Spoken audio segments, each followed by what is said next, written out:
జ్ఞానతేజము స్వామి రంగనాథ మహారాజ్ భగవద్గీత సందేశము పేరిట ఆ భావామృతం మనకు లభించింది. ఆయన ప్రసంగాలలో జాలువారిన కొన్ని జ్ఞానామృత బిందువులే ఇవి. జై శ్రీకృష్ణ.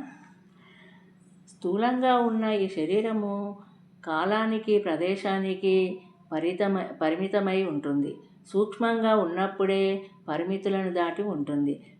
దివ్యత్వం యొక్క అడుగుజాడలు మానవునియందే ఎక్కువగా ముద్రితమై ఉన్నందున మనయందే దివ్యత్వాన్ని వెతకగలగాలి. జై శ్రీకృష్ణ. మనలో స్వేచ్ఛ స్పృహను కల్పించేదే ఆధ్యాత్మిక జ్ఞానము. నేను స్వేచ్ఛా స్వరూపుణ్ణి, ప్రకృతిబద్ధమైన శరీరాన్ని నేను కాను, ప్రకృతి పరిధిని దాటిన ఆధ్యాత్మిక దివ్యాత్మనని గుర్తించాలి. జై శ్రీకృష్ణ. విశ్వాసాల్లో ఆచారాల్లో కాకుండా మతము ఆచరణలో శీల సంపదల్లో ప్రతిఫలించాలన్నదే హైందవ ధర్మ సిద్ధాంతము. ఆత్మ మన సహజ స్వరూపము. అదే ఆత్మను అన్ని జీవాల్లోనూ చూడగలగాలి.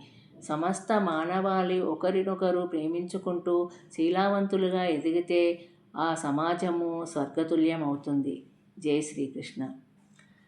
ఆ భగవంతుడు తేజస్సు ఈ సృష్టిలోని ప్రతిఫలిస్తున్న అనేది అద్భుతమైన భావన.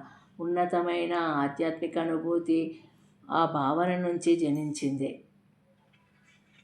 హృదయాన్ని విశాలపరచుకోండి. అప్పుడు ఇతరుల పట్ల ప్రేమ, దయ ఉప్పొంగుతాయి. సేవా తత్పరత పెరుగుతుంది. జ్ఞానంతో కూడిన ఉన్నత వ్యక్తిత్వము సాధ్యపడుతుంది. జీవితంలో గొప్పగా పొందేదేమైనా ఉందంటే అది బుద్ధి యోగమే. భూమిపైనున్న అన్ని జీవరాశుల్లాగా మనము కూడా ఉండవచ్చు. జంతువుల్లాగా ఇంద్రియ పరిమితి వరకే ఉండనూవచ్చు.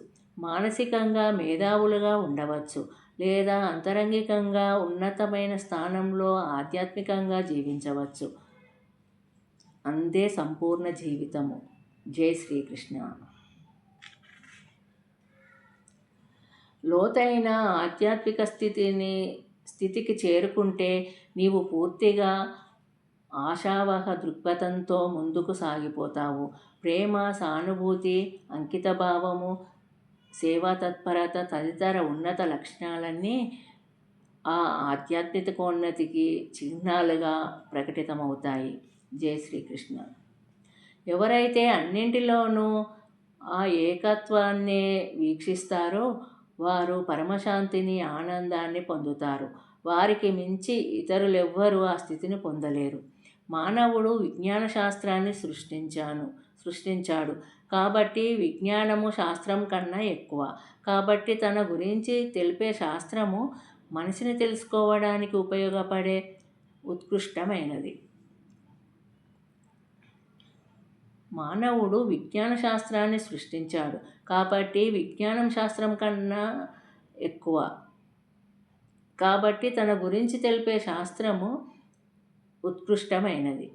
జై శ్రీకృష్ణ.